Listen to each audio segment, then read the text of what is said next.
The domed palace stood in the night. Starlight pierced through the towering lancet windows, scattering across the quiet bedchamber. Albert leaned down to kiss Christina. His fingertips traced through her hair. A low gasp escaped her throat. She closed her eyes, her hands tightly gripping his lapels. Christina's eyes flew open, her pupils trembling in the dim light. Her breathing grew rapid, her body stiff with alarm. Albert propped himself up above her, looking down into her two green eyes. Sweat slid down his cheek. He loosened his tight grip. Her fingertips sank limply into the bedsheets. Her breathing grew heavier. Reason completely snapped at this moment. "I'm sorry." Albert leaned down over the bed, his hands braced on either side of Christina. His hair hid the struggle in his eyes. Christina's eyes widened in alarm. She raised a hand, her fingertips lightly touching the shell of his ear. "It's all right." Christina wrapped her arms around his neck, pulling him towards her. "It's all right." Albert lowered his gaze. "I want to be gentle with you." The table lamp cast a faint glow. A nightgown slipped to the side of the bed, piling into a heap of white folds.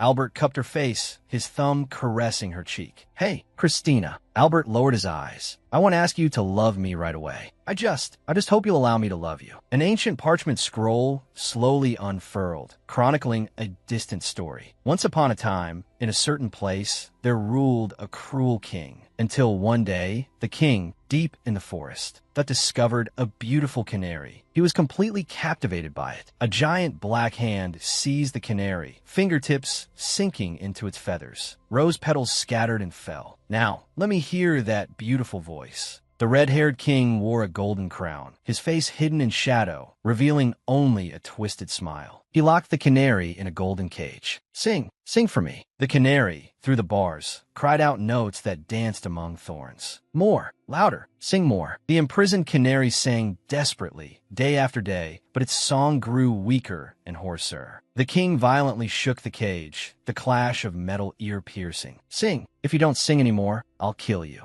The canary huddled at the bottom of the cage, a tear seeping from the corner of its eye. "Your Majesty, please let me leave this cage." The canary pleaded through the bars. "I just want to see the sky and my homeland one more time." The king plucked the canary's feathers, letting the downy fluff scatter in the wind. He set the entire forest on fire, the flames devouring the verdant trees. The canary grew weaker day by day in regret, tears soaking its broken wings. Finally, one day it could no longer move. The king held the stiff little bird in his palm, feeling regret for the first time. He knelt on the cold ground, watching over the body that would sing no more. The red-haired king covered his face, tears slipping through his fingers. "It's all my fault. Please don't die. I love you. Please stay by my side." The woman lay on the pillows, her eyes icy cold. "From the bottom of my heart, I despise this pitiful sight of you." The king froze, his pupils constricting abruptly. An elderly, well-dressed man pressed on the woman's pulse, his expression grave as he looked to the side. "Your Majesty," her pulse. The king's eyes widened abruptly. The woman lay on the bed, her face deathly pale, her eyes tightly shut, lifeless.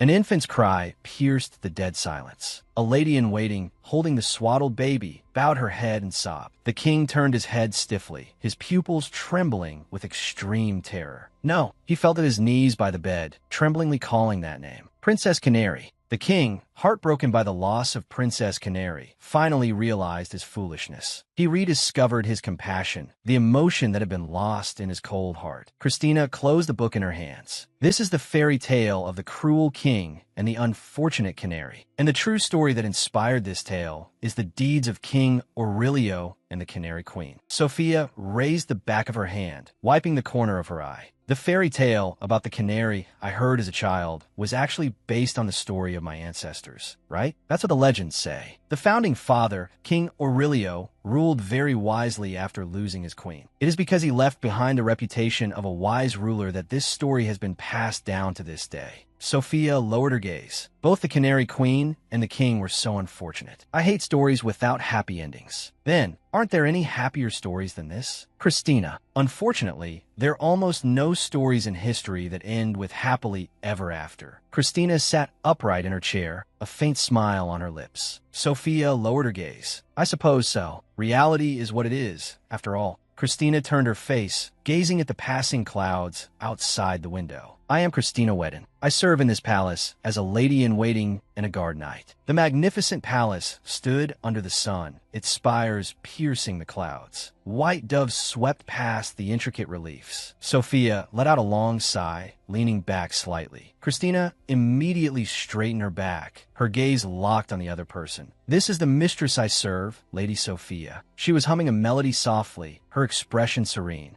Sophia tilted her head back, her song flowing among the flowers. She is the first princess of the Karlstan kingdom, deeply loved by her people. Suitors flocked from home and abroad. The ladies-in-waiting's eyes were full of admiration. Sophia is not only a famous singer, but is also hailed as the legendary songstress, the reincarnation of Princess Canary. Everyone sat around under the ornate chandelier, applauding and cheering. What a beautiful voice. It's as if Princess Canary has been reborn. A slight smile touched Sophia's lips, a hint of amusement in her eyes. However, she then lowered her head, her hair hiding half of her face. After hearing that story, being compared to the unfortunate Princess Canary makes me feel a bit uneasy. Canary gritted her teeth, her eyes filled with disgust. "I despise you. Captured and toyed with by the man who destroyed her homeland, and finally dying in childbirth. That was her fate." Sophia put down her teacup. King Aurelio was a truly terrible man. Christina's brow furrowed slightly. "Lady Sophia, your words are too harsh. King Aurelio's achievements were remarkable. Without him, this country would not exist. Besides, we don't know if Princess Canary was truly unhappy. The definition of happiness varies from person to person." Sophia picked up her teacup, a look of confusion in her eyes. "Didn't you tell me yourself that she was very unhappy?" Christina gave a dry laugh. "That was just my speculation. After all, it was 300 years ago." Sophia pressed on. "So, was that just a story you made up, pretending to be Princess Canary?" Christina shook her head repeatedly. "I didn't change any historical facts or timelines. I just added some of the characters' inner thoughts based on my imagination." Sophia responded softly.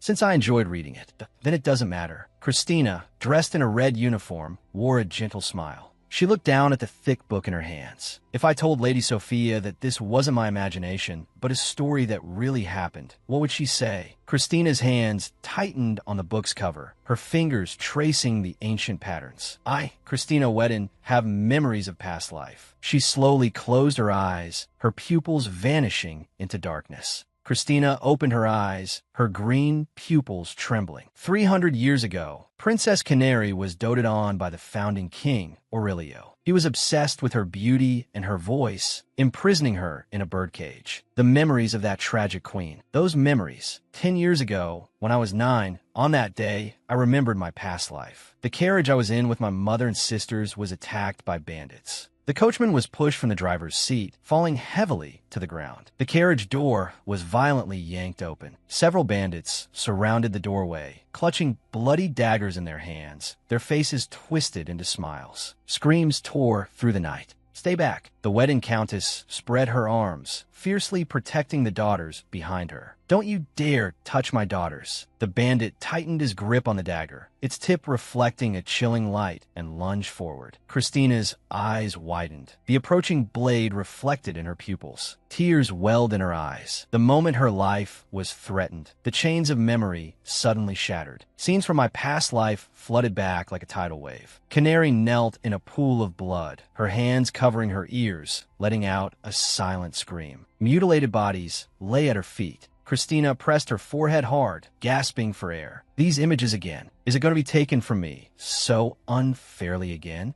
Christina clenched her fists, her nails digging deep into her palms. This isn't fair. She suddenly swung her arm, her fist heavily striking the bandit's jaw. The sound of cracking bone echoed in the woods. The bandit fell backward. Christina gasped for breath, tears glistening in her eyes. "That's right. In this life, I learned martial arts from my father. He is a soldier. I've been honing this body every day." She bent down, her fingertips touching the cold ground, and quickly picked up the fallen dagger. Her movements were swift and decisive. Christina gripped the hilt, her eyes becoming resolute. "I am no longer the weak Princess Canary of the past. Merely mourning is useless. I must stand up on my own strength. Christina charged forward, her skirt fluttering in the wind. She dodged the bandit's punch and, in a reverse motion, plunged the blade into his abdomen. Shamelessness and powerlessness are both sins. Christina gritted her teeth, her pupils burning with rage. Wield the blade to sever fear, protect myself, and do everything in my power to understand this world. It was through continuous learning and rigorous training that I became the person I am today. Christina, clad in the red Imperial Knight uniform, held a long sword in both hands, its tip pointing to the sky. Hey, listen,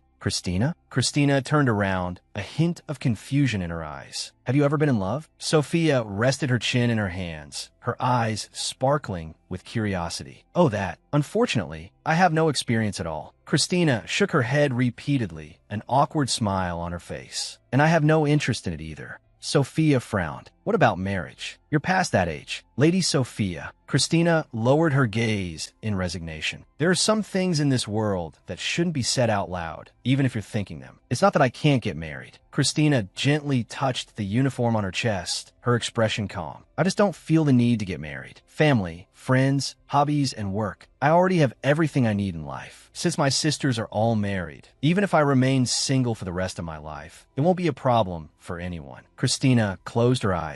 So I want to enjoy my single life. Sophia rested her chin in her hands, her brow furrowed. But it's still such a waste. You're as lovely as I am, Christina. Since you're at an age where you can fall in love, you should at least try to fall in love once. Christina remained silent, her gaze falling on the teacup on the table. Isn't it almost time for your next lesson? Oh, is it that time already? Sophia stood up. Time always flies when you're having fun. Christina walked alone down the long corridor. Love? There's no place for love in this life's world. She walked past the towering stone pillars, sunlight slanting across her red uniform. A gust of wind blew past. Christina raised a hand to her temple, strands of hair fluttering between her fingers. She stopped abruptly. Red petals danced in the air, falling like raindrops, blanketing the entire courtyard. She stood deep among the blossoms, looking up at the sky, which was submerged in a sea of flowers. Wow, it's so beautiful. Christina reached out and caught a falling petal, the flying red reflected in her eyes. That's right. Even in my past life, I loved being in places like this. Canary spread her arms, twirling under an archway wreathed in flowers, her long skirt fanning out like waves. Christina's smile faded. She glanced around warily, making sure no one was there. There shouldn't be anyone here now, right? She took a deep breath. Christina closed her eyes and began to hum a soft melody. The notes danced with the wind among the flowers. This is a very old song. No one knows this song, and no one remembers it. I loved to sing since I was a child, but after awakening my past life's memories, I completely stopped singing in front of others. I was once Princess Canary, the plaything that countless powerful people fought over, all for just one woman. It's too strange. There must be something hidden in this voice, some kind of power that could bewitch people's hearts and drive them to madness. Christina lifted her head, her throat trembling slightly, letting the melody flow from her lips. Her fingertips gently touched her collar. So as long as this song belongs only to me, I feel happy. Christina folded her hands over her chest, a satisfied smile on her lips, immersed in her own world. Albert hid around the corner, listening intently. Found you. Christina whipped her head around, her pupils constricting. A chill ran up her spine. The singing stopped abruptly. She quickly scanned her surroundings. The corridor was empty. Only the stone pillars stood in silence. The wind whistled through the arches, carrying a faint whimper. Was it my imagination? Christina pressed a hand to her chest, her fingertips clutching the edge of her uniform.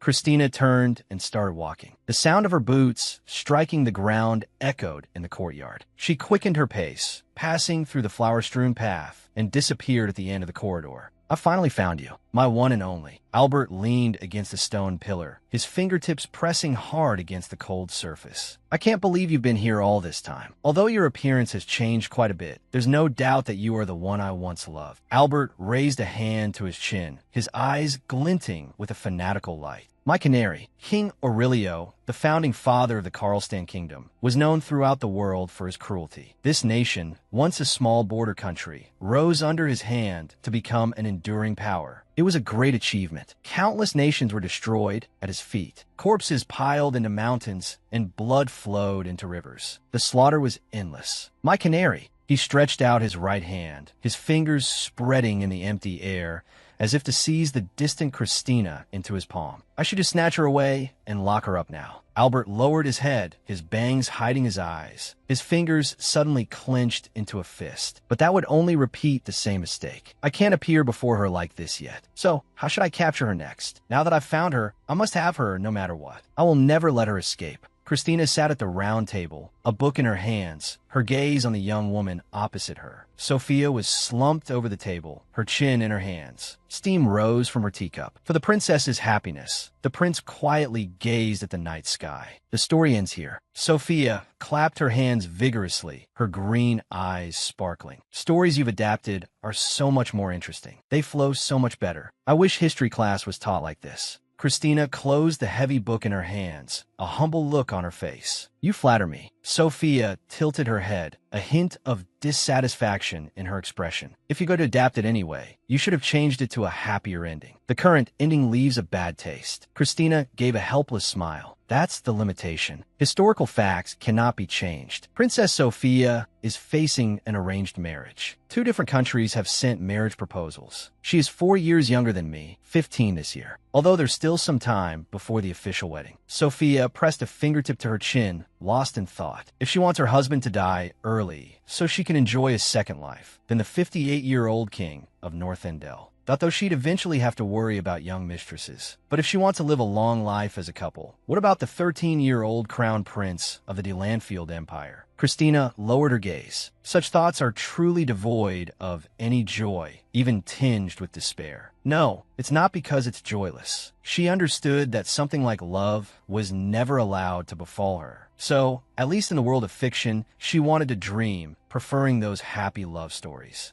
Sophia picked up her teacup and took a small sip of the black tea. Even so, a happy ending is better. Christina turned her head, a helpless smile on her face. For me, imagining what historical figures were really like without changing the facts is also a kind of fun. Sophia looked at her. Speaking of which, haven't you been attending some rather peculiar gatherings lately? Calling it peculiar is too much. Christina waved her hands in protest. It's just a gathering for ladies who love history. We get together and simply discuss our favorite historical events and figures. It's a perfectly wholesome gathering. Isn't it exciting to imagine what historical figures thought and felt? We also do role-playing or put ourselves into historical moments to create stories by traveling through time. Sophia rested her chin on one hand, looking more and more suspicious the more she heard. I have absolutely no interest. Sophia suddenly remembered something. She took out a roll of parchment, her green eyes shining. This is it. This is the pass to the royal library you wanted. Accept it with gratitude. Christina shot to her feet, leaning back slightly as she stared at the pass, her expression full of astonishment. Christina's eyes lit up, her green pupils trembling, the corners of her mouth unable to suppress an upward curve. Thank you so much. She held the pass high, jumping for joy in front of Sophia. You are my master, my goddess. Sophia stood to the side, her tone teasing. So dramatic. Christina clutched the pass tightly. I can finally enter that place I've dreamed of. A treasure trove of knowledge I've never touched is piled up there, and that place must hold that thing. Clouds floated in the azure sky. Sunlight pierced through the clouds, shining down on the unseen depths of the palace far away. The royal library of the Karlstan kingdom. A magnificent white building stood with its dome piercing the clouds. Christina stood in the center of the main hall, looking up at the mahogany bookshelves that soared to the ceiling. This is the Royal Library, the place with the largest collection of books in the entire country. Countless precious historical documents lie dormant here. She moved through the maze of bookshelves, her fingertips grazing the cold wooden edges, making a faint scraping sound. This is it. Christina stopped abruptly, her green pupils constricting suddenly. Her breathing grew rapid. Found it. She reached out, her fingertips touching a book, and let out a soft sigh. I finally found it. The childhood diary of Queen Alicia, the only reigning queen in Karlston's history. She sat in the shadow of a bookshelf and opened the yellowed pages, her eyes scanning the dense script. Today is my 10th birthday. It is also the 10th anniversary of my mother's death. So father is in mourning. He's been shut in his room all day and won't come out. Christina stared at the line of text, a bitter curve on her lips, her eyes filled with sorrow. Tomorrow, a day late, he will celebrate for me. He will hug me and tell me he loves me and thank me for being born. The red-haired man held the young girl tightly, his large hand resting on the back of her head. The girl buried her face in his embrace, her hands clutching his lapels tightly. Christina slammed the diary shut, the pages colliding with a dull thud. She pressed her forehead against the cold cover, her shoulders shaking violently. "I'm sorry, Alicia." Christina covered her mouth, her eyes turning red as tears slid silently down. "This is the punishment for my foolishness. Ever since I remember my past life, the thought that has haunted my mind is always this: what exactly happened after I died? I wanted to know what happened to the descendants of the Canary Queen. I searched for and collected all the related books. But what I wanted to know most was about the daughter I left behind. Although records of her life as a queen still exist, I couldn't tell from them whether she had lived happily." Christina raised her hand, her fingertips gently wiping away the tears at the corner of her eye. Her green pupils trembled slightly. "I'm afraid to read on, but I must. This is the reason I came here." Christina reopened the heavy pages, her gaze falling on the yellowed text, her expression becoming resolute. "The flowers in the courtyard are in full bloom. I had a tea party with my ladies-in-waiting. Everyone was talking about love. Today, even my usually strict teacher praised me. I'm so happy. A cute little rabbit snuck into the castle. I want to give it a name and keep it as a pet. I love dance class the most, although I always get too excited and accidentally step on my teacher's foot.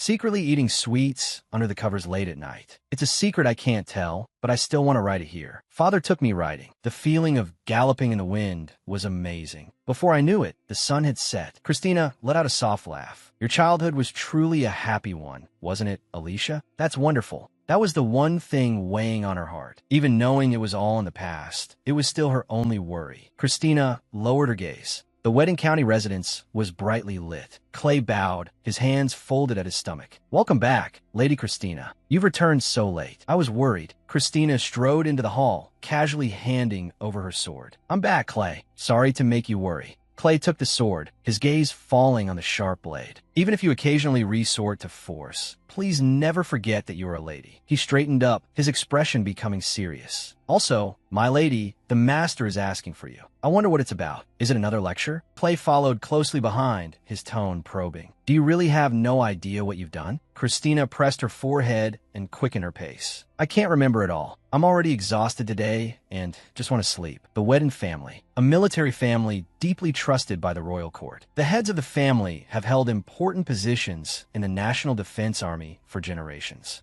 Earl Wedden stood with his arms crossed, his golden beard neatly trimmed, his eyes holding the fortitude of a soldier. He is the current general of the National Defense Army, and I am his youngest daughter. Christina held her sword, the golden tassels of her red uniform swaying at her side. Her green eyes shone with confidence. "A few years ago, I reached marriageable age, but my parents seem to have given up on my marriage. Since I was young, I have publicly declared that I will never marry in this life. I spar with my brothers every day and immerse myself in dry historical documents. I have never learned any of the proper etiquette a lady should have, but my family allows me to live as I please." Christina walked alone down the corridor, her boots making a crisp sound on the stone floor. "This is completely different from my past life. That's right, I'm no longer that pitiful canary. Queen, you could try falling in love, you know." Christina lowered her gaze, a faint, detached smile on her lips. "I don't need something like that, Lady Sophia. In this life, I have decided to live by my own strength, without relying on anyone." She pushed open the heavy wooden door. "I'm home, Father." Earl Wedden sat behind his desk, his hands steepled under his chin. "Welcome back, Christina." The Wedden Countess stood to the side, her blue eyes filled with worry. "Mother is here too. Their expressions are strange." Christina stopped, her green pupils narrowing slightly. "What is it?" Earl Wedden lowered his gaze, avoiding his daughter's eyes. "This is sudden news, but I have to tell you."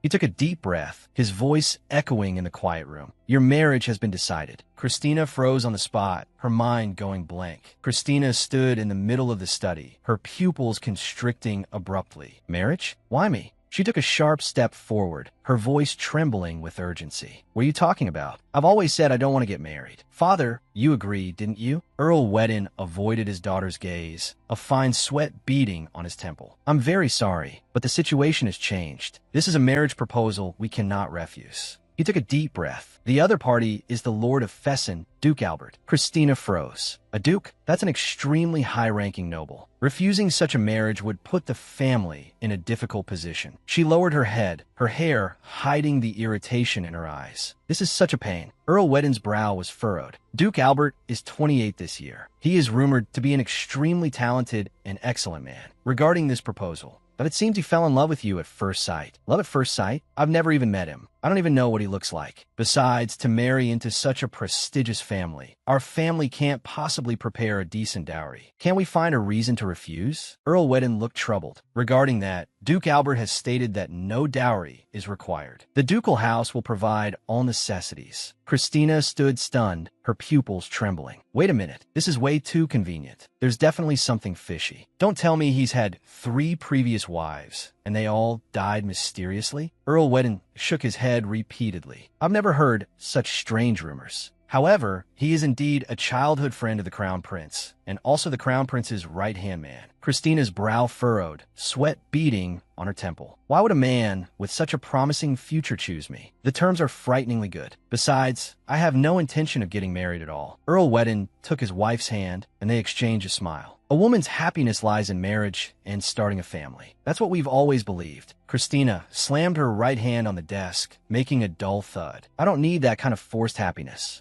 She straightened her back, her eyes filled with resolve. I will decide my own happiness. I will take control of my own life. That's right. At least in this life, this is what I've been fighting for all along. The Wedden Countess took Christina's hand, her tone gentle. Don't be like that, Christina. You don't know anything about him yet, do you? It's not right to refuse him outright like this. Why not meet him first? Christina lowered her gaze, her expression appearing somewhat shaken. She remained silent. That's right, rejecting him outright without any reason. It's just too snobbish. Christina let out a soft sigh. I understand. Earl Wedden, as if a great weight had been lifted, let out a long sigh. Then it's settled. Lord Albert will pay a formal visit the day after tomorrow. Christina's head shot up. The day after tomorrow. Isn't that too soon? The Countess Wedden showed a helpless smile. It seems he wants to marry you and bring you home as soon as possible. Christina stood frozen in place, her pupils trembling. What on earth is happening? The royal palace of the Karlstan kingdom. 300 years have passed. Canary leaned against the window, her long hair flowing. Her golden hair cascaded over her purple skirt. If wishes could come true, please grant me wings, so I could fly to my beloved's side. She turned her face to look out the window. How long has it been? Since the last time I walked in the sunlight. Canary stood by the window, looking down at the soldiers in the garden. What are they doing? Planting rose seedlings.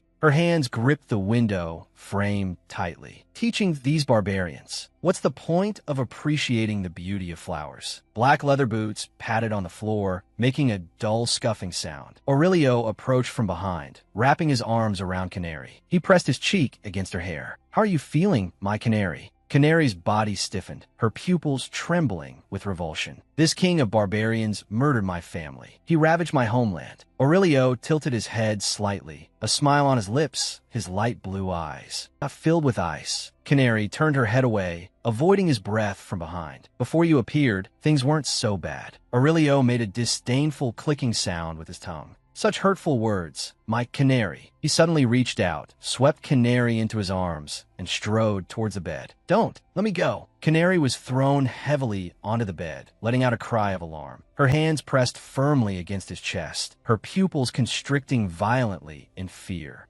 Aurelio leaned over her, pinning her down. He grabbed her wrists, pressing them to either side of the pillow, looking down at the struggling person beneath him. Canary gritted her teeth. This is nothing but a bloody cage. It's sickening. Aurelio's fingers crept into her collar. Canary squeezed her eyes shut. Tears welled in the corners of her eyes. Stop, please. Christina's eyes flew open. She was panting heavily, her forehead covered in a cold sweat. To have a dream like that, I must be under too much stress, because that Duke is coming to visit tomorrow. Christina looked out the window. Morning light filtered through the shadows of the trees into the room. Her pupils trembled in the light, unable to calm down for a long time. I really don't want to get married. I absolutely refuse to have my life controlled by others again, and I don't want to keep going against my own heart. I don't know what delusion that Duke is under to have taken a liking to me, but I have to find a way to shatter his illusions. Make him cancel the engagement himself. This so-called love at first sight, isn't it just about this face? Christina rolled out of bed, her bare feet touching the floor. I just need to let him see my terrible personality. He'll definitely give up immediately. At times like this, it's best to get moving. Christina changed into her red Imperial Knight's uniform, the former sharpness returning to her eyes. Christina swung her sword forward, the tip pressing against her opponent's throat. That's enough. Her opponent fell to the training ground floor, looking up at the cold blade. I surrender. The surrounding soldiers gasped in amazement. Christina sheathed her sword, her ponytail swaying with the movement. Sophia clasped her hands to her chest, her eyes shining. So cool.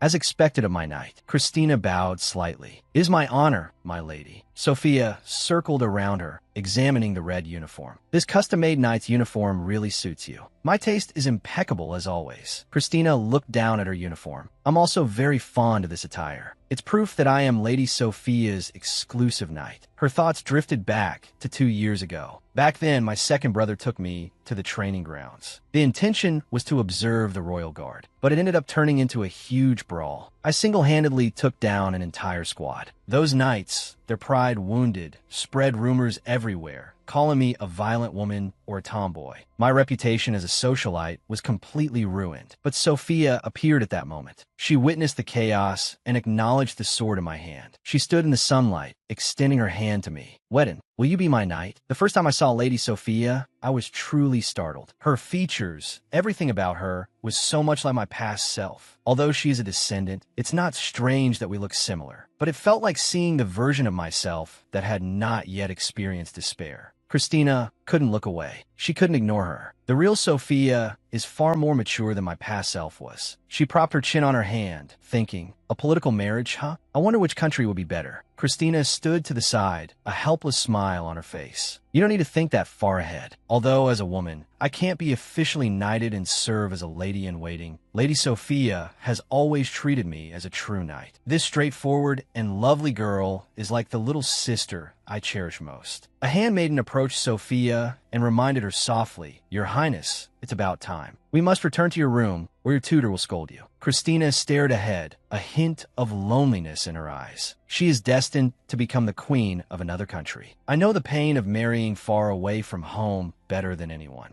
I sincerely hope she can find happiness. She extended her hand to Sophia, her fingertips steady. Then let's go. My lady. Sophia looked up, her face instantly beaming. Christina knelt on one knee, taking Sophia's hand. At least for now, I can create some happy memories for her. Sophia stood at the door of her chambers, turning back to wave. Thank you for escorting me. See you later. Christina nodded slightly and turned to leave. Her boots clicked on the hallway floor. A rare moment of free time. I'll go check out the library. Sophia sat at her desk, facing her strict tutor. Though still young, she understood her duties as a princess and faced reality with composure. Christina walked through the long corridor. I should prepare myself mentally, too. It's time to make a decision. Since I was born into a noble family, I must bear the corresponding responsibilities. Maybe I shouldn't be imprisoned by the past anymore. She stopped, gazing at the scenery outside the window. Even so, this place has completely changed. She stared at the fountain and flower beds outside the window. Those familiar traces have long since vanished. This was once the Canary Princess's chamber. Now, only an unfamiliar garden remains. That was my birdcage. Do you like roses? Christina turned around abruptly, her pupils trembling slightly. She let out a questioning murmur.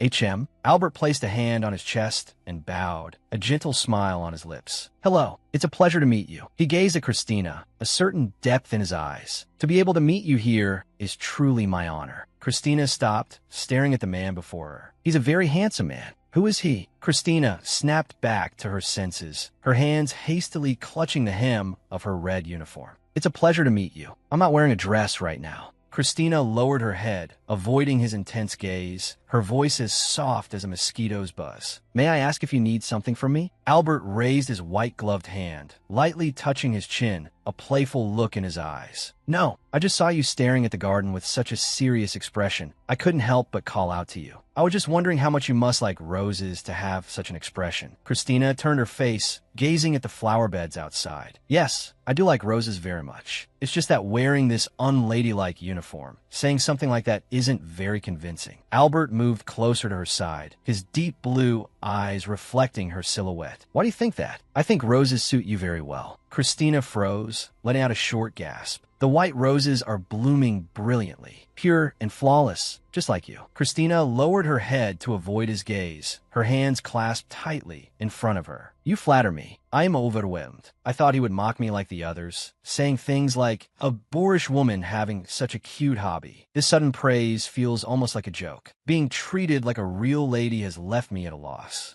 Albert lowered his head slightly. Did you know? This rose garden is even older than the current palace. It's said to have been started by the first king, Aurelio, who planted it with his own hands for his beloved Princess Canary, because those were her favorite flowers. Even after losing Princess Canary, the king still ordered that the roses must bloom eternally. This tradition has continued to this day. Christina listened in silence, her gaze lowered. I don't know if this rumor is true or not. Albert turned around, gazing at Christina's profile. Hey, what color roses do you like? Is it white as I thought? Christina looked up abruptly, her expression hesitant.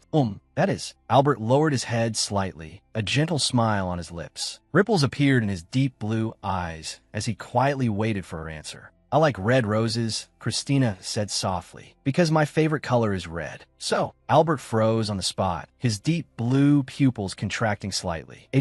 Christina blinked rapidly. Did I say something wrong? She took a step back, her brown boots scuffing against the marble floor. I have something to attend to. Please excuse me. Christina turned and walked away quickly, her ponytail swaying behind her red uniform, leaving Albert standing alone by the window. Red. I thought that was the color she hated most. I see. Lucas walked in slowly. So this is the young lady who's turned your world upside down. Lucas was dressed in a white royal uniform, with golden tassels swaying on his shoulders. When I realized it was Christina, I was quite surprised. Don't touch her. She belongs to me, Albert said coldly. Lucas spread his hands, letting out a light laugh. That's impossible, because she seems quite rigid. She's said to be a top-tier swordswoman. Sophia is always praising her. Albert leaned closer to Lucas. I just came from a training grounds. The scene was indeed impressive. Lucas frowned. What are you doing slacking off and loitering here? Get back to your office. Albert put his hands in his pockets, his tone cold. I don't want a lecture from you. Besides, my top priority right now isn't you. It's Christina. Lucas stood frozen, a look of shock in his eyes. What on earth is wrong with you? I've never heard any rumors about you before. Could she be the one? Albert closed his eyes, his expression calm. That's right. Lucas spun around, gesturing with his hands in the air. This can't be possible. She's completely different from what I imagined. Isn't she supposed to be a devastatingly beautiful princess? Albert snorted coldly. How rude. Someone like you wouldn't understand. It's enough that I understand. Christina is just so cute. Hopelessly cute. Albert clutched the front of his shirt, his fingertips trembling beneath his white gloves. Why is she so adorable? Her blushing cheeks when she's shy, and those eyes, as beautiful as they've always been. A sight like that is simply irresistible. If I could, I want to call her by her name directly. He gripped his shoulders tightly, his breathing becoming ragged. I want to kiss her. I want to hold her. I want to touch her. I even want to lock her away, and make it so her beautiful eyes reflect only me. Lucas backed away in horror.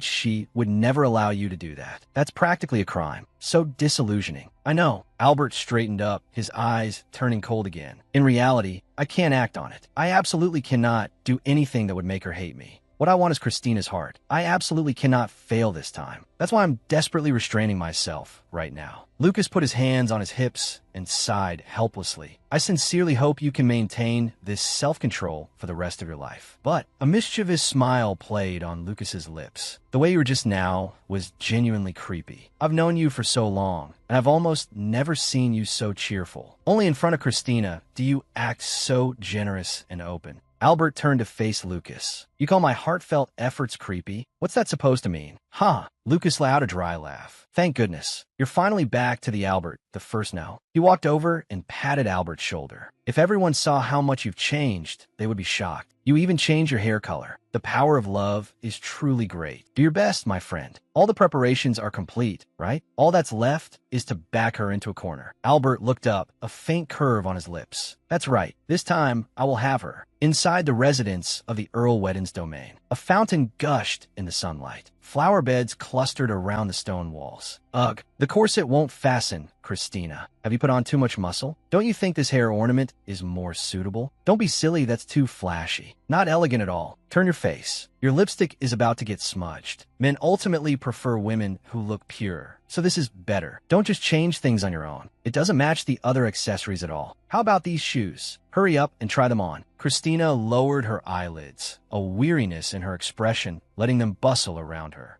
When I came home from work, my sisters, who were supposed to be married and living elsewhere, had all returned. This is my first marriage proposal. I heard the other party is an excellent marriage prospect, so they rushed back specifically to help me get ready, to ensure that the Duke would definitely like me. Actually, there's no need for him to like me at all. All right, all done. Her sister put down the powder compact on the table. All done. You look absolutely beautiful. Christina. Christina stared at the mirror, her fingertips lightly touching the lace skirt. Who is this? Earl Weddin pushed the door open and stopped in his tracks. You look like a completely different person. I almost didn't recognize you, Christina. You look like a typical young lady from a good family. The Countess Weddin quickly interrupted him. Don't say such things. The butler walked quickly into the room and bowed slightly. My lord, Miss Christina, the Duke of Fessin has arrived. He's finally here. No matter the cost, I will make that Duke completely disillusioned with me. This time, I will live freely. Her expression was as if she were heading to a battlefield, not a marriage meeting. Earl Weddin, thank you for taking the time to see me out of your busy schedule. Earl Weddin's body was stiff, beads of sweat forming on his temples. No, the honor is all mine. To welcome such a distinguished guest to my humble home. Albert turned his head, his gaze lingering on Christina, a barely perceptible smile flashing in his eyes. This is the second time we've met, isn't it? Christina stood frozen, her pupils trembling. Albert gazed at her, a gentle smile on his lips. Miss Christina. Albert bowed slightly. I apologize for my rudeness yesterday. I didn't even get to greet you properly. He raised his white-gloved hand to his chest, a gentle smile on his lips. My name is Albert Fessin. Christina stood up abruptly. I would also like to apologize for that. I am the fourth daughter of the house of Earl Weddin. My name is Christina. Albert gazed at the young woman before him, his deep blue eyes filled with admiration. You looked very gallant in your knight's uniform yesterday, but your dress today is just as charming. Christina clasped her hands in front of her, her fingertips tightly gripping her lace cuffs, her emerald green pupils trembling slightly. Albert gazed at the young woman before him, his eyes filled with fascination. You are truly as beautiful as a blooming rose. Christina froze, her pupils contracting sharply. I was originally convinced that his so-called love at first sight. That was a lie. But these eyes are telling a completely different story. What should I do? Albert turned to Earl Weddin. He straightened his back, his hands clasped in front of him. As I said the other day, I would like to formally ask for your daughter's hand in marriage. Please give us your blessing. Earl Weddin's eyes widened, a cold sweat breaking out on his temples. This is too sudden. Christina pressed her fingertips to her chest, feeling her heart pound violently. If Father nods now, this marriage will be set in stone. At that point, I'll be powerless. This engagement, which seemed impossible, is becoming a reality right before my eyes. May I say something? Albert turned his head, a gentle smile appearing beneath his deep red hair. Of course, I am deeply honored to have this opportunity for discussion today. For our family, this is indeed a dream match. But Earl Weddin straightened his back, his expression serious. I wish to respect my daughter's wishes as much as possible. He looked at Albert, his tone steady. If my daughter accepts your proposal of her own free will, you have no objection to that, do you? Christina looked up, her emerald green pupils trembling. Father,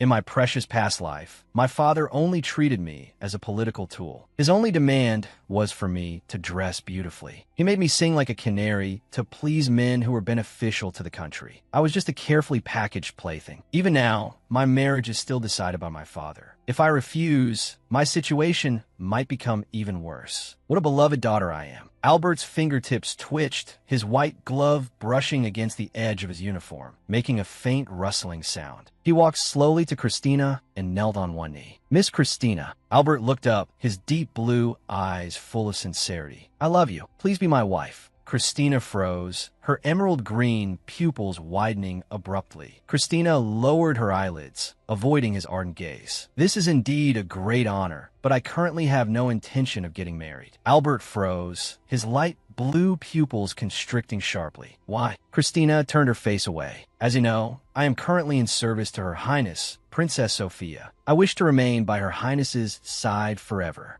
If possible, even if Her Highness marries into another country in the future, I wish to accompany her. Earl Wedden shot to his feet, his face full of shock. Albert remained on one knee, his hand clenched into a tight fist. Christina closed her eyes, clasped her hands in front of her, and bowed deeply. I'm truly sorry. Please act as if this never happened. I can't do that. Christina's eyes flew open, her emerald green pupils trembling violently. Albert slowly stood up. Earl Wedden, I would like to speak with your daughter alone. Christina's head shot up, her pupils constricting in shock. Sigh. Boots made a dull sound on the red carpet. Albert walked down the long corridor, and Christina followed. Her fingertips fidgeted nervously. Earl Wedden had already tactfully left. Christina gritted her teeth, her cheeks puffing out slightly in anger. To let an unmarried man and woman be alone together. Father is really too much. Where on earth should I take him for a tour? Albert stopped. Miss Christina, can you tell me the truth? Why don't you want to get married? Your parents get along well, and your sisters all have happy marriages. So why are you? Christina lowered her eyelids, a bitter smile on her lips. I think it's probably because I'm not suited for marriage. You say you love me and want to marry me, but I don't think I'm worthy. My looks are average, and my family is just an impoverished earldom with no real power. And I spend my days swinging a sword, a boorish woman criticized by others. Albert's expression stiffened, his light blue eyes filled with disbelief. Your wife should not be someone with no qualifications to be a duchess. Christina pushed open a pair of double doors. Heavy iron equipment was neatly arranged. Barbells and benches gleamed with a metallic sheen. Albert looked around, his expression one of shock. Miss Christina, where is this? Christina puffed out her chest, her expression filled with pride. This is the training ground my father is so proud of. It's also the only place in this house worth seeing. She pointed to an crunch bench. Father does 500 reps here every day. I do about 100. Albert was silent for a moment, his gaze falling on the simple leather pad. Oh, may I try? He took off his magnificent ducal coat, placed his hands behind his head, and hooked his legs under the support bar. His body moved up and down rhythmically, sweat dripping from the tips of his red hair. 53, 54. Albert fell back on a bench, his chest heaving, panting heavily. You can actually do 100? Christina covered her mouth and chuckled, her eyes curving into crescents. Yes. She walked to a rack of iron bars, pointing to the horizontal bar above. This is a pull-up bar. Father easily does 100 every day. I can only do a few dozen. Albert pushed himself up. I see. Christina watched him with her head tilted, a sly glint in her eyes. If this keeps up, he'll surely offer to cancel the engagement himself. You're really amazing. Albert sat up abruptly, his cheeks flushed, his eyes filled with pure admiration. Christina froze, her smile instantly freezing on her face. Hey, let's build a training room at our home, too. I'll get the exact same equipment as this. Christina stood frozen, her pupils dilating in shock. Excuse me, what did you say?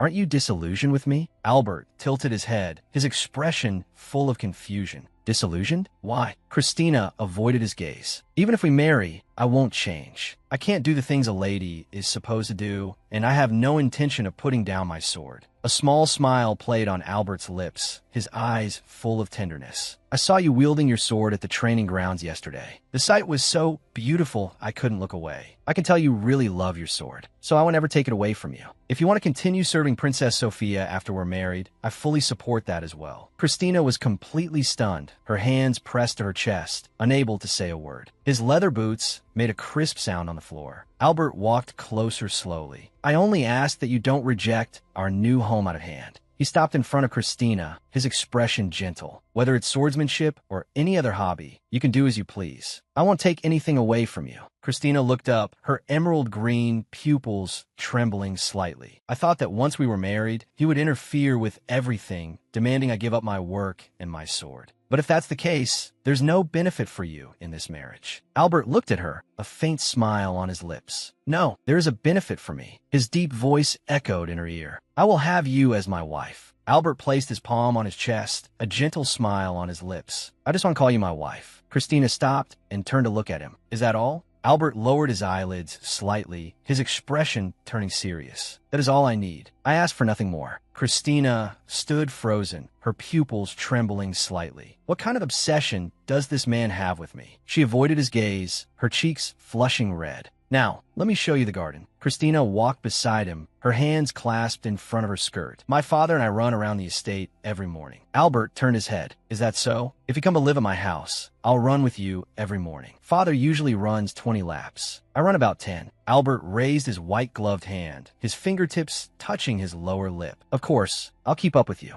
I've been lacking exercise lately, so this is a good opportunity. He lowered his head slightly, a serious look in his eyes. I need to build up my stamina to be able to stand by your side. Listening to his murmur, Christina's lips curved up unconsciously. Lord Albert, Christina began softly about that proposal. Albert spun around. Please wait. Don't be so quick to refuse. His eyes were filled with anxiety, his tone almost pleading. Give me a chance. Give me a little more time. Before you make a decision, can't you at least try to get to know me? He gripped Christina's hand tightly. Albert lowered his head, his voice trembling. I'm begging you. I will never love anyone but you. Christina stood rooted to the spot, staring at this humbled man before her. He's too intense. So intense, it's overwhelming. Why has he become like this? Christina's eyes widened, her pupils trembling in surprise. All right, she said softly, I will think about it seriously. Albert's head shot up, a light flashing in his eyes. His expression instantly brightened. Thank you, Christina. I will do everything in my power to become a husband worthy of you. Christina avoided his gaze. But this is really strange. Why me of all people? Albert gazed ahead, a gentle smile on his lips. I was away from his country for 3 years. I only just returned last month. He walked beside Christina on the stone path. On the day I visited the palace for the first time in a long while, I was looking out from the hall at the roses in the garden, and I happened to see you. Christina was standing by the window, gazing at the fountain in the distance. That scene has been deeply etched in my heart ever since. Whenever I pass through that hall, I can't help but look for you. Whenever I close my eyes, your face appears. Just looking at you makes my heart beat abnormally fast. I think this is what people call love at first sight. He turned his head to look at Christina, a faint smile on his lips. Perhaps that's it. For a long time, even I didn't understand why I was so drawn to you. Albert lowered his gaze. That's right, until I heard that singing voice. He pulled back from his thoughts. Let's go back to the room. Christina paused for a moment, then softly replied, all right. Lord Albert. Christina stopped walking. I'm certain I'm not the kind of woman you imagine me to be. Albert turned to the side, a smile on his lips. It doesn't matter. As long as it's you, that's enough for me. Christina lowered her head. Actually, although my sisters demonstrated it well for me today, because of my long-term sword training, I'm covered in muscle. I have no feminine charm at all. My palms are full of calluses, and I even have faint six-pack abs. Albert froze on the spot, his cheeks flushing red. Oh, then I'd really like to see that for myself. He clenched his fists, his expression becoming unusually excited. If we get married, you must let me see them. Those abs you're so proud of. Christina's expression was indescribable as she fell silent. Albert crossed his arms over his chest, a brilliant smile on his face. I plan to love every part of you, because that's the real you. Please be sure to show me everything. Don't hesitate at all. Christina stood frozen, a cold sweat beading on her forehead. If that day really comes, what should I do? Do I really have to show him everything? Night enveloped the entire estate. Lamplight flickered behind the curtains. Well then, I'll take my leave. Christina stood up. Under the gazes of Earl Wedden and Albert, she curtsied. Good night. Albert, sitting on the sofa, replied softly. The door closed behind her. Christina let out a long sigh. Finally free, she threw herself onto the soft bed, letting her body sink into the bedding. Her hair fanned out messily on the pillow. This kind of social debut is sheer torture.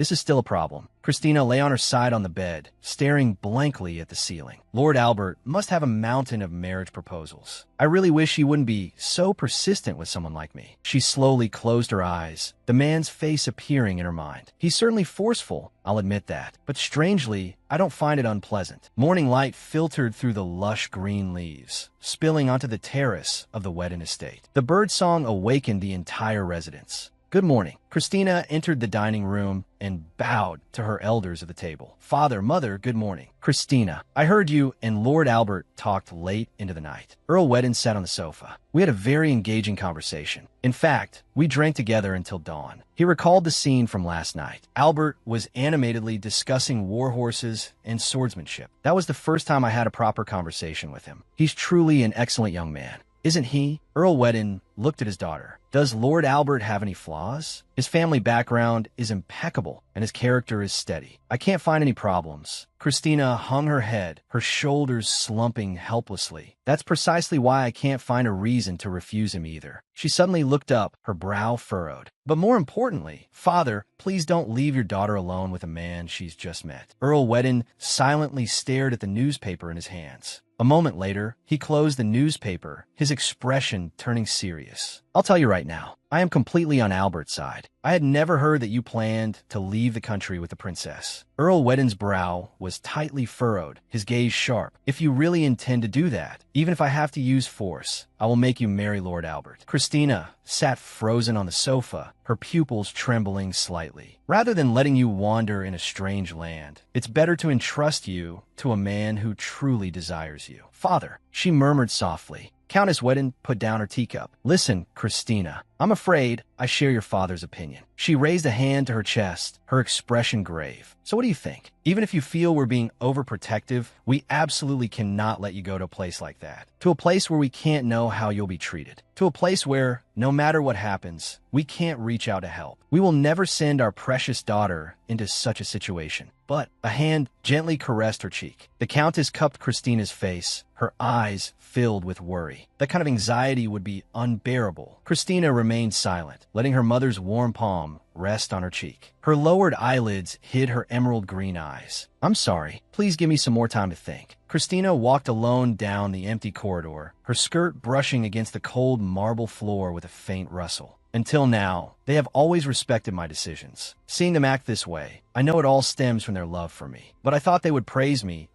as a model of a loyal subject. But if I tell Princess Sophia that I want to go with her, she will surely. I have no intention of taking you with me. Sophia sat on the sofa with her hands crossed, her expression turning cool. Not just you. I'm not taking any of the other ladies in waiting either. Christina stood frozen, her hands tightly gripping her skirt, her pupils trembling in shock. A few minutes earlier, Sophia leaned in close to Christina, her eyes twinkling with excitement. Christina, I heard you're getting married to Albert. Christina was just lifting her teacup. Hearing this, she suddenly choked and coughed violently, bending over. Your Highness, where did you hear that? Sophia clasped her hands to her chest, her smile growing even brighter. From my brother, of course. Sophia rested her chin in her hands, her eyes sparkling. I think you two are a match made in heaven. Christina pressed a hand to her forehead, a weary look on her face. I'm sorry, I can't meet your expectations, but I plan to refuse. Sophia leaned forward from the sofa, her expression full of confusion. Why? That makes no sense at all. She slammed her hand on the table, her brow furrowed. Let me warn you, if you keep this up, you'll end up marrying some mediocre man. Just accept Lord Albert already. Christina flinched. Your Highness, that's going too far. Sophia straightened her back, her tone leaving no room for argument. Of course it's not too far. If you marry Albert, you'll immediately become a duchess. That will shut up all those people who insult you for being an unladylike woman. So you were worried about that too. Christina lowered her gaze, a strained smile on her lips. The position of a duchess is too much for me. I've never had the education of a noble lady. Besides, I was originally planning to accompany Princess Sophia to the land of her betrothed. Sophia sat opposite her, her back ramrod straight. I have no intention of taking you with me. Christina looked up abruptly, her pupils trembling in surprise. Huh? Sophia crossed her hands on her lap, her expression cool. Just as I thought. Regardless of whether this has to do with Albert or not, from the very beginning, I had no intention of taking you to the land of my betrothed, or any of the other ladies in waiting besides you. I don't plan on taking any of them. Christina stood frozen, her pupils wide with shock. I thought you would take a few ladies-in-waiting and maids with you. Sophia sat primly on the sofa. Of course, right after getting married, I'll have no choice but to rely on help from my home country. But as soon as I've adapted a life there, I plan to send them all back. Christina's brow furrowed, her eyes full of confusion. Really? But why? Sophia looked up, a meaningful smile on her lips. Even if it means being separated from my dear family, I have to do this. Sophia placed a hand on her chest. Marrying far away in a foreign land is already enough for me to bear. I have no intention of taking anyone who has a family here. Christina turned her face away, a cold sweat beading on her forehead, listening to these words in silence. Don't make that face. Christina, if I took you with me, I'm sure I wouldn't be able to stop myself from depending on you, wanting to be spoiled by you, instead of trying to adapt to my new home. A faint smile played on Sophia's lips. Isn't that a good thing? Christina's eyes reddened slightly as she softly called her name. Lady Sophia, I was once in her position. At that time, was I as considerate of my subordinates as she is? Sophia patted Christina's shoulder. Don't worry, I've already arranged it. After I get married, you will serve my mother. But before that, are you really not considering marrying Albert at all? He's a trustworthy person. I think I can entrust you to him with peace of mind. Love can be nurtured after marriage. Sophia's gaze was gentle. I want you to be happy. Christina's fingertips tightened abruptly, gripping her skirt. Those are words I should be saying to you. She slowly lowered her head, her voice faint. I'll be lonely. Sophia closed her eyes, a smile on her lips. A serene smile. Sophia opened her arms and hugged Christina tightly. Me too. Speaking of which, isn't Albert quite smitten with you? Sophia leaned close to her face, her tone teasing. Even my brother couldn't help but laugh. He said it was the first time he'd ever seen Albert act so strangely. Lucas stood to the side, throwing his hands up and laughing. The man who's always so calm and serious. To think he'd get that flustered. It's truly hard to imagine. Christina tilted her head. Lord Albert is always very gentle with me, always smiling. But sometimes his face suddenly turns red, and other times it turns pale. His expressions have certainly become much more varied. Sophia tilted her head, her eyes full of confusion. Who are you talking about? Albert? Isn't he the expressionless type? He's certainly intimidating at first glance, so a lot of people are afraid of him. Christina and Sophia looked at each other, their faces filled with puzzlement. The Albert you're describing, I really can't picture him. Sophia blinked. Now that you mention it, I'm actually more curious about how he is now. Curious? She suddenly clapped her hands together. Her eyes lit up. Oh, right, Christina. Is it the New Year's festival next month? Why don't you attend with Albert? Christina cried out in alarm. What? Christina waved her hands frantically in front of her chest. Wait a minute. I never said I would accept that marriage. If we appear together at a formal event like that, everyone will definitely assume we're engaged. Sophia propped her chin on one hand, her eyes sparkling with excitement. Let's put the engagement aside for now. I just want to see you two standing together. Her lips curved upwards, her expression full of anticipation. Seeing that ice-cold face show a gentle expression would surely be very interesting. Christina's eyes widened. Lady Sophia, if possible, I'd like to attend the New Year's festival as your guard. Sophia let out a light laugh. I can't wait. I really want to see how everyone will react when they see you two holding hands. Christina's face flushed red with anxiety. Please listen to me. I want to be your guard. Sophia clapped her hands. That's a good idea too. Sophia rested her chin in her hands, lost in a wonderful fantasy. You'll attend as my guard first. When Albert appears, he'll kneel on one knee and propose to you. At that moment, I'll hand you over to him. Christina clutched her chest, her expression exasperated. Lady Sophia, please don't just give people away so casually. You must have read too many romance novels. Wake up to reality. Sophia covered her mouth, giggling, her cheeks flushed. She was completely lost in her own world. Christina looked at her, a gentle smile on her lips, her eyes filled with affection. Christina stood alone in the library. Her fingertips brushed across the books, pulling out a thick, leather-bound volume. She let out a heavy sigh. Please give me some time to think. Christina hugged the book tightly to her chest, her brow furrowed, her eyes showing her inner struggle. It seems the one who really needs to face reality is me. What should I do? Thinking rationally, there's nothing wrong with marrying Lord Albert, but I absolutely cannot just go along with Lady Sophia's wishes. But Christina looked down at the old book in her arms, tightening her grip. I forget it. Why would he choose someone like me? Albert walked down the corridor, his dark blue cape billowing in the wind, the golden tassels on his shoulders swaying. His footsteps echoed between the empty stone pillars. He stopped, turning his head slightly, his gaze fixed on a distant curtain. Christina was standing at a high window, her silhouette outlined in gold by the setting sun. Albert stopped and looked up, a curve forming on his lips. "So you were here." Albert suddenly tightened his arms, pressing Christina firmly into his embrace. Her red hair fell over his shoulder, her white-gloved hands pressed tightly against his back. Christina's eyes widened, her pupils trembling in shock. Oh no, to be alone with him in a deserted place like this. Christina pushed hard against Albert's chest, trying to create distance between them. "Hey, let me go. Please don't go anywhere." Albert reached out with his white-gloved hand. Christina looked up abruptly, her pupils trembling in surprise. The book she was clutching almost slipped from her grasp. She felt a palm on her cheek, the warmth coming through the glove. Albert stepped forward, wrapped his arms around her shoulders, and pulled her forcefully into his embrace. Christina stood frozen, her nose bumping against the thick fabric of his military uniform. A heavy heartbeat echoed in her ear. "It's so warm. What should I do?" This warm feeling. I haven't felt it in a long time. It's been too long since I've been held like this. Albert slightly loosened his grip, his fingertips sliding down her hair. He lifted her chin and bent down to kiss her forehead. Christina's eyes flew open, her body trembling in shock. "Wait, Lord Albert." She pushed hard against his chest, stumbling backward, her cheeks flushed and her breathing completely erratic. Christina's eyes widened. "This kind of thing." Albert leaned down, his red hair falling forward, his eyelids lowered, his expression resolute. Albert reached out, cupped the back of her head, and suddenly kissed her on the lips. Christina let out a short gasp, her pupils trembling in shock. Christina's body went rigid, her hands pressed against his chest. "I'm being kissed." Albert closed his eyes, kissing her again, locking her completely in his embrace. Christina struggled between his lips. She let out a broken whimper. "No." Albert didn't move an inch, only deepening the kiss. Her red hair intertwined with his blonde. "I have to escape. If I cross my arms and push with all my might, maybe I can create an opening to get away. I have to do it, I know, but my body won't obey." He slowly parted his lips, his breathing heavy, his eyes dazed. Christina's cheeks were flushed, her emerald green eyes trembling. She clutched the book tightly, her fingertips white from the pressure. A smile played on Albert's lips, his eyes filled with infatuation. "So lovely. My Christina."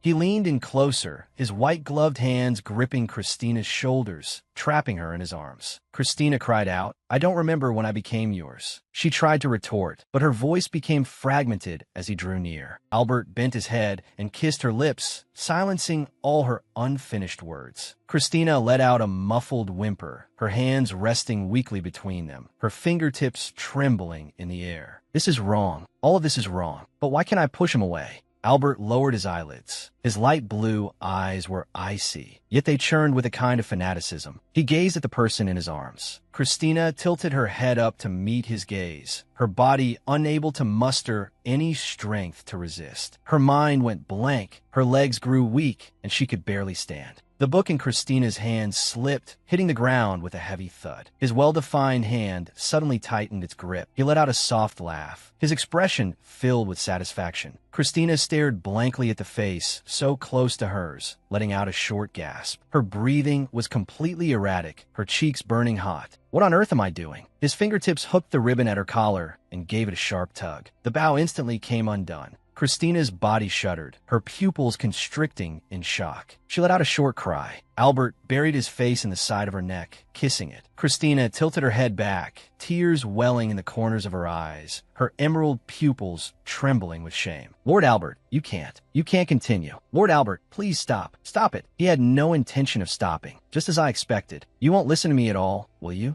Christina turned her face away. I knew this would happen. Albert's expression froze, his light blue pupils constricting slightly. "You won't cherish me at all, will you?" Albert suddenly froze, his eyes filled with shock and panic. Christina's eyes were red, tears silently streaming down her cheeks. Her collar was disheveled, hanging off her shoulder, but her expression was lifeless. Albert, as if struck by lightning, abruptly let go and staggered back. "I'm sorry." Christina stood frozen. He let go so quickly. Albert pressed his hand tightly over his mouth, his pupils trembling violently in shock. "I'm sorry. What have I done?" Christina stood there stunned, her emerald eyes completely empty. She looked down and straightened her messy collar. Albert took half a step forward, his outstretched hand hovering in midair. Christina clutched the book to her chest, turned abruptly, and walked towards the back of the library. Excuse me, she left without a backward glance. Albert hurried after her, his white-gloved hand grabbing her wrist. Please wait, Christina.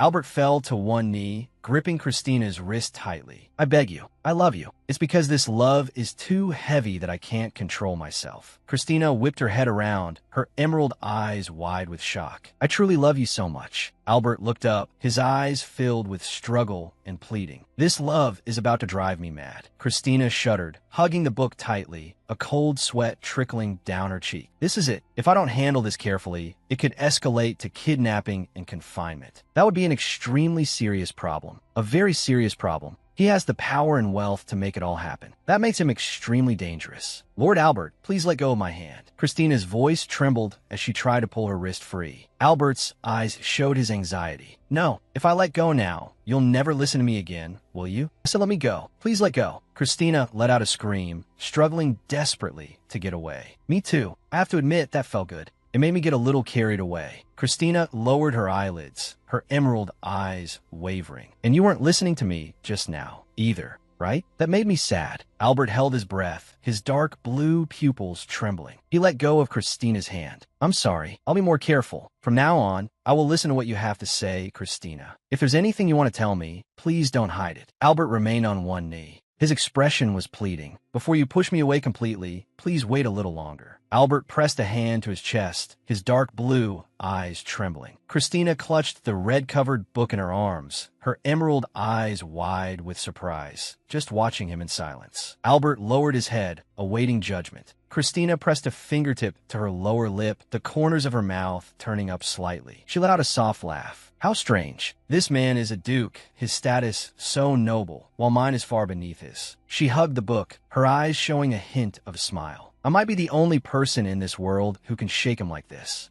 I understand. I'll think about it some more. Really? Albert looked up abruptly, his dark blue eyes instantly brightening. He let out a long sigh. That's wonderful. Christina watched him in silence, a hint of resignation on her lips. It seems I've avoided the ending where I get locked up for now. Night fell. The moon hung above the estate's dome, tree shadows swaying on the lawn. Do you really not want to be with me? Albert stood by the bookshelf, turned sideways to watch Christina. It's already dark. I'd like to escort you home. No, it's not that. I came on horseback today, so I plan to go back alone. Albert looked surprised. It's impressive that you can ride alone. A smile played on Christina's lips. That's thanks to my father's teachings. All the women in our family learn to ride. In this country, women who can ride are still rare. Although the number has been increasing recently, women usually still travel by carriage. Among the nobility, it's deeply ingrained that it's unseemly for a woman to straddle a horse. It's not something to be praised. Christina took a step, her skirt swaying with the movement. I prefer riding myself to sitting in a carriage. The feeling of riding against the wind is wonderful. Albert stood in front of the bookshelf. I see. Christina turned her head, her emerald eyes glinting, silently observing his reaction. Just as I expected, he really doesn't look down on me. Albert rested his chin in his hand, his white-gloved fingers touching the corner of his lips. She must look beautiful when she rides. Come to think of it, he's never looked at me that way. Even so, I absolutely cannot let a lady go home alone late at night. Albert straightened his back, his expression becoming serious. If you don't mind, I would like to escort you. He suddenly paused. Are you afraid of me? Christina froze for a moment, then let out a soft laugh, her shoulders shaking slightly. No,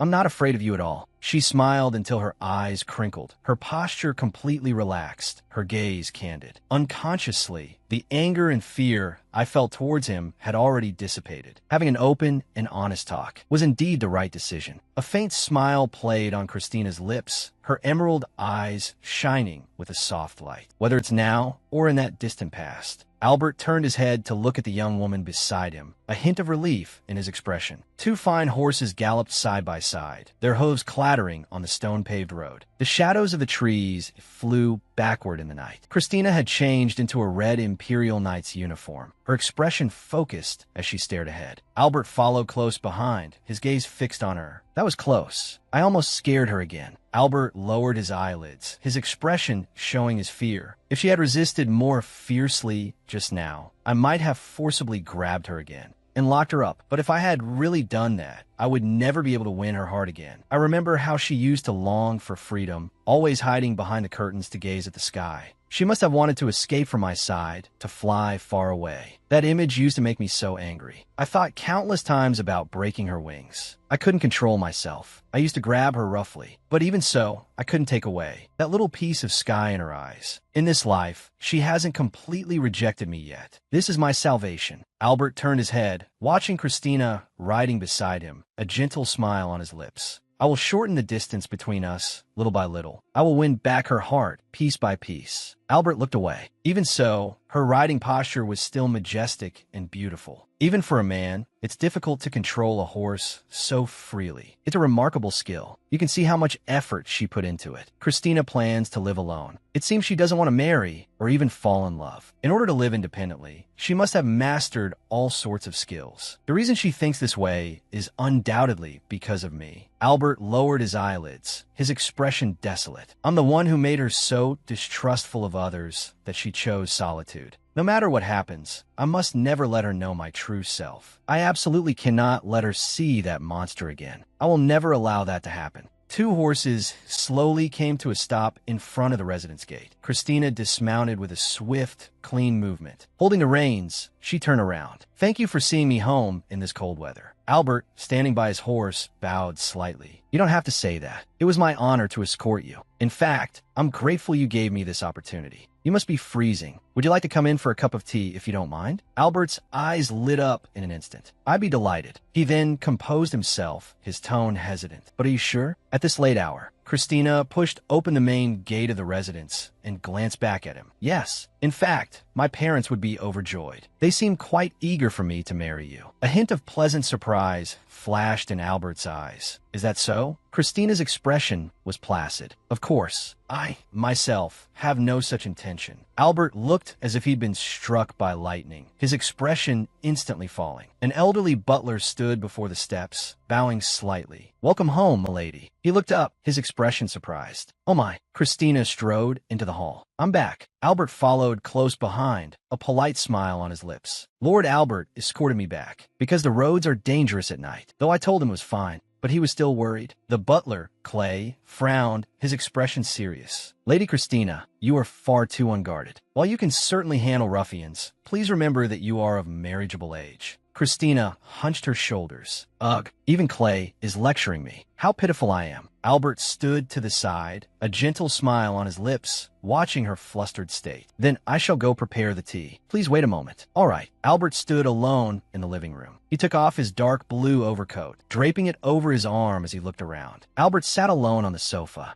The room was furnished simply yet elegantly. One could tell the master of the house was practical and meticulous. Earl Wedden was a serious man. It was rumored that he deeply loved his wife and children. Looking at the Christina of today, it's easy to believe. She had undoubtedly grown up surrounded by love. Albert leaned back, sinking into the soft sofa cushions. Although her parents supported this marriage, things were far more difficult than he had imagined. He looked up at the ceiling and let out a long sigh. "Nothing ever goes as I wish. Not other people, nor my own heart. Ever since I found her again in this life. The day I found Christina again." A morbid smile flashed in his eyes. His deep red hair was disheveled in the wind. He immediately deployed all his intelligence agents to dig up everything about her. The current Princess Canary was surrounded by love, living a happy and fulfilling life. He unfolded the letter in his hand, reading the intelligence about her word by word. "I see. That's wonderful." He lowered his eyelids, emotions churning in his deep blue pupils, and fell into a long silence. "To be honest, as the one who once destroyed her happiness with my own hands, perhaps I should just watch from afar. Please, just continue to be happy and at peace forever." He gazed at the figure outside the window, a melancholic smile in his eyes. His deep red hair covered his forehead. However, his hands suddenly clenched. "But, not wishing for her happiness, does that mean I have to watch her marry another man?" An image of Christina in a white veil appeared in his mind. She was nestled in another man's arms, holding a bouquet of white flowers, her smile as radiant as ever. "That is absolutely impossible." He raised a hand to his forehead, his fingertips digging deep into his red hair. I would end up killing that man. He lowered his arm, gazing at his white gloved palm. On this matter, I will never back down. In that case, there's only one option left. I must become her husband honorably and openly. Before Christina discovers my true identity, I will legally make her my wife. Once he made up his mind, everything began to move at high speed. I dyed the red hair she once detested a darker shade. Using my connections with Earl Weddon's superior, I began to maneuver behind scenes. A man sat on the sofa, leaning forward, his expression quite surprised. "So, you finally decided to get married? That's wonderful news. So, who is it you wish to marry?" Albert turned his head, his expression calm. "Earl Weddon's youngest daughter. I am considering Christina."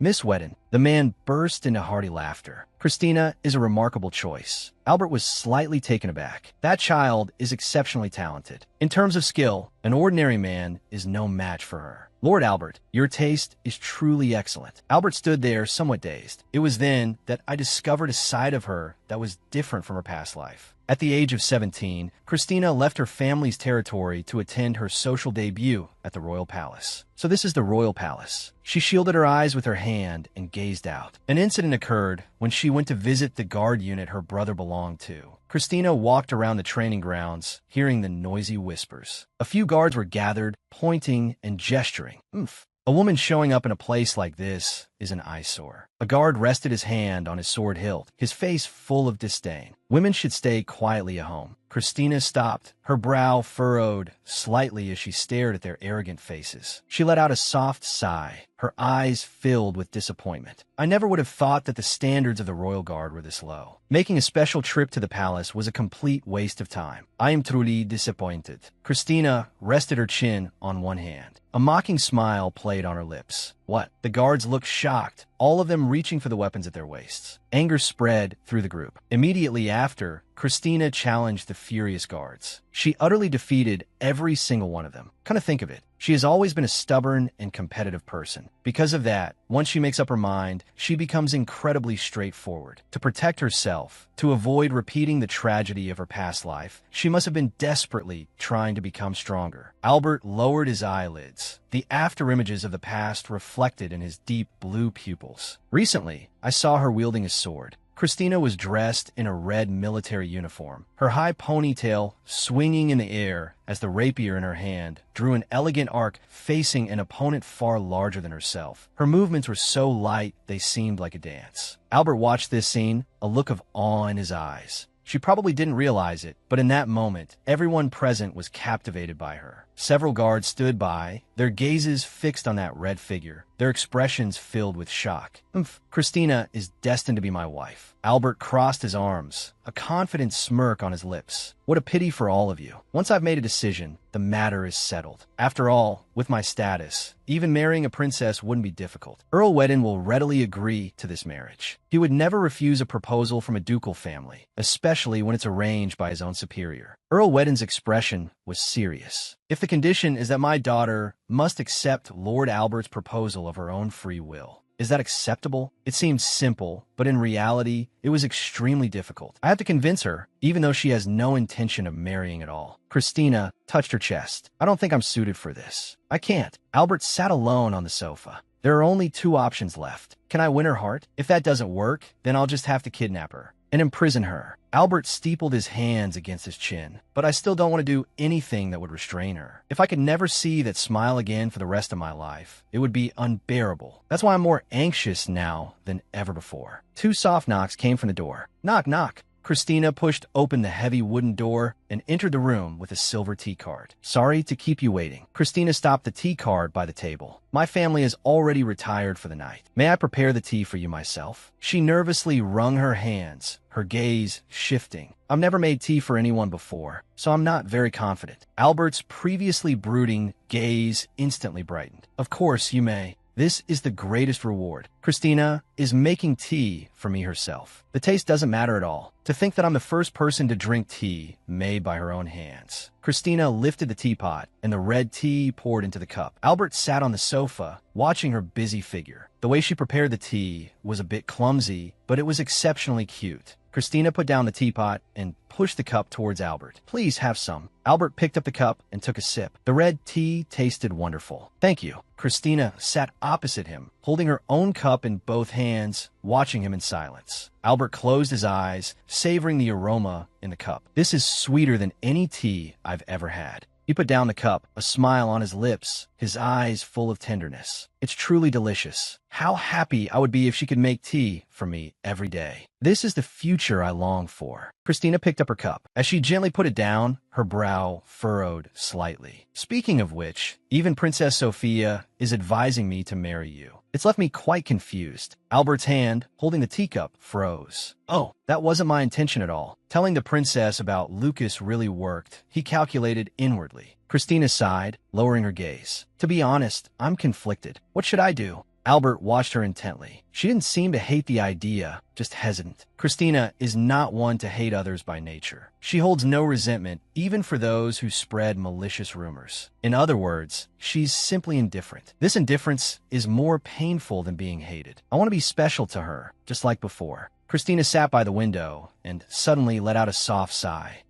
The new year is almost here. I wonder what next year will be like. If possible, I hope next year will be the year we start our journey together. Albert's expression became serious. Christina, I have a request. Regarding the New Year's celebration at the palace, he looked into Christina's eyes, his tone sincere. Would you attend as my partner? A smile was on his lips, his eyes filled with anticipation. Christina lowered her gaze, avoiding his eyes. I'm very sorry. I've already planned to attend with Princess Sophia. Albert's smile froze. A flicker of disappointment crossed his eyes. So it's still a no, I see. Princess Sophia has become my biggest rival, but I will not give up. Albert adjusted his posture. Then how about just one dance? Is that possible? Christina still shook her head. I am truly sorry. I plan to attend in my knight's uniform that day. After all, I am a guard knight. Albert looked down at his gloves. His fingertips trembled slightly. I see. So that's how it is. Ha ha. He burst out laughing. You're laughing too hard, you bastard. Albert stood by the desk, glaring coldly at the other man. Christina is just too interesting. Lucas was perched on the edge of the desk. Sophia is very fond of her and always keeps her by her side. Albert looked down at the document in his hand. Damn it. I'm so jealous of Princess Sophia.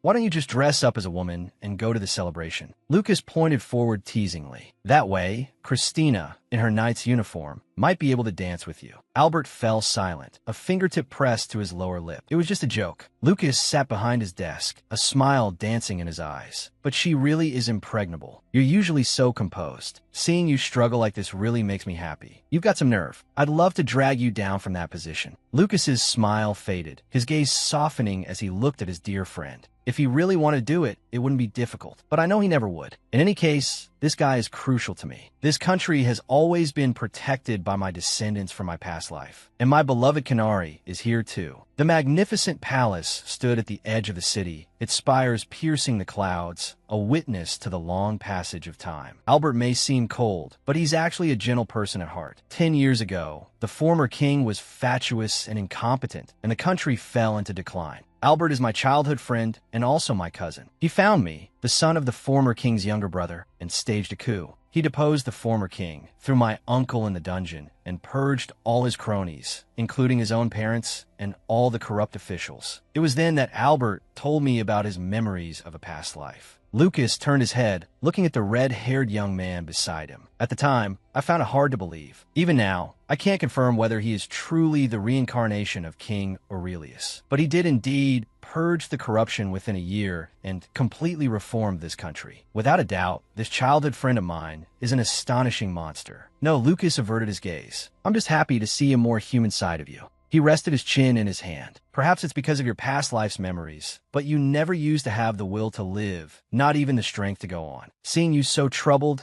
and in pain now, I'm actually relieved. Why? Albert's brow furrowed slightly. Worry and pain are such troublesome things. But that's life, Albert. Lucas spread his arms. Go ahead and worry and suffer to your heart's content. And then enjoy life. You have a terrible personality. Albert sat on the sofa, his eyes showing his displeasure. Are you making fun of me? They are my descendants, but I respect you very much, my ancestor. Lucas raised his white-gloved hand, a subtle smile on his lips. Hey, Albert looked down at the documents, ignoring him. Lucas leaned against the desk and burst into a hearty laugh. Well then, Lucas composed himself, reaching for the official documents on the desk. Back to serious business. It seems the neighboring country of Norland is about to collapse. I think so too. Albert leaned back in his chair, his expression cold. Recent reports indicate that security at the border is deteriorating. The number of illegal immigrants is surging, and theft and murder are frequent. Even in this country, the effects of the mismanagement from 10 years ago still linger. Lucas stared at the report, his brow furrowed. We simply don't have the resources to take care of refugees. That incompetent king. Albert's eyes were filled with disdain. Because he had no money, he recklessly minted currency, even mixing inferior materials into gold and silver coins. The value of the currency plummeted as a result, leading to domestic chaos. Prices skyrocketed dozens of times in a single day. Even if the face value remains the same, as long as the value drops, inflation occurs. Albert crossed his arms, his eyes showing disgust. He didn't even understand something like that. How did he become king? It seems it wasn't just his private life that was a mess. Lucas let out a long sigh and slumped into his large office chair. This definitely makes him no longer a good candidate for Sophia to marry. The reason they're targeting Sophia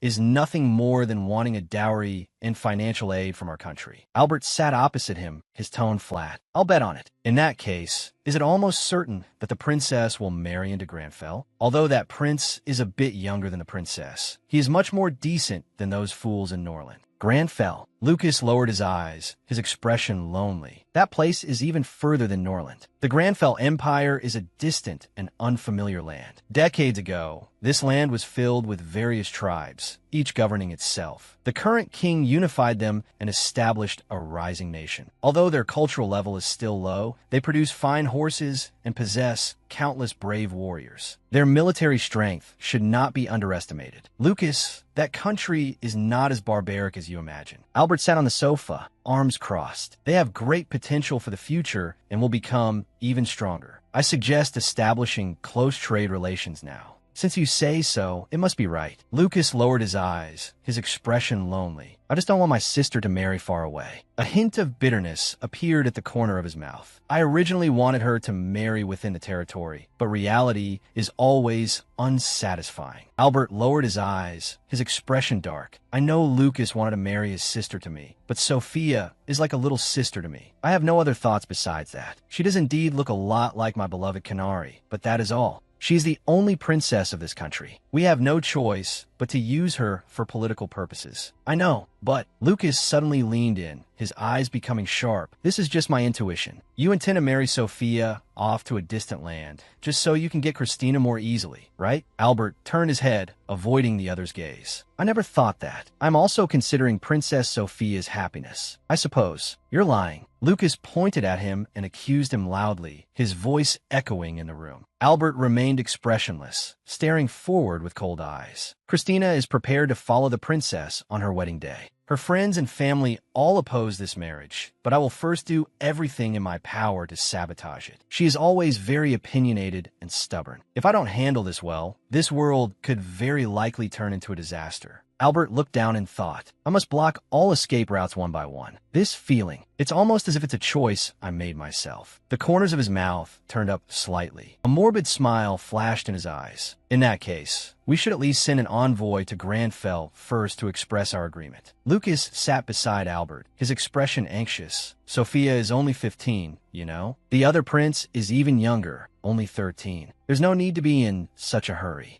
Albert's gaze was deep. However, in order to shut Norland up, it's better to get engaged first to be safe. Lucas puffed out his cheeks and remained silent. This guy clearly wants to delay his sister's engagement as much as possible. He suddenly bumped into Albert, letting out a cry of pain. But the neighboring country's movements are truly suspicious. Lucas raised a hand to his forehead, looking anxious. If they're driven to a corner and start a war, the consequences will be unimaginable. Being a king is truly a thankless job. He lowered his eyes, weariness showing in his gaze. Troubles come one after another. The work never ends. And sometimes, one even has to use beloved family members as pawns. Norland might soon be annexed by Granfell, Albert turned his head, his expression grave. Granfell lacks arable land. They are coveting Norland's fertile soil. If that happens, a massive power will be born, enough to rival the largest country on this continent, Karlstein. Enough. Lucas closed his eyes, looking dejected. I don't want to think about these troublesome things anymore. I just want to live a carefree life. Albert's eyes were cold. That's why I said to arrange her engagement as soon as possible. The Granfell people are descendants of the plains. They will keep their promises. If you betray them, the revenge will be brutal. But if you treat them with sincerity, they will be reliable partners. I understand. Lucas stood up. Lucas stood by the desk. Sophia's engagement will likely be next year. This year is almost over. Regarding the New Year celebration, I have already privately asked Sophia for her cooperation. Sorry, my best friend. It's fine. I don't hate you. Only at times like this do you treat me as your best friend. Lucas pushed open the door and looked back with a mischievous smile. Albert closed his eyes, a faint smile playing on his lips. What are you talking about? The full moon hung high over the courtyard. Christina stood alone in front of the bookshelf, a hint of urgency in her eyes. Is there still a portrait of Her Majesty Queen Alicia here? The elderly librarian stopped his movements. Yes, it is said that her father, King Aurelius, once commissioned a court painter to paint one. It's of Queen Alicia when she was a child. Please come and see it during the New Year celebration.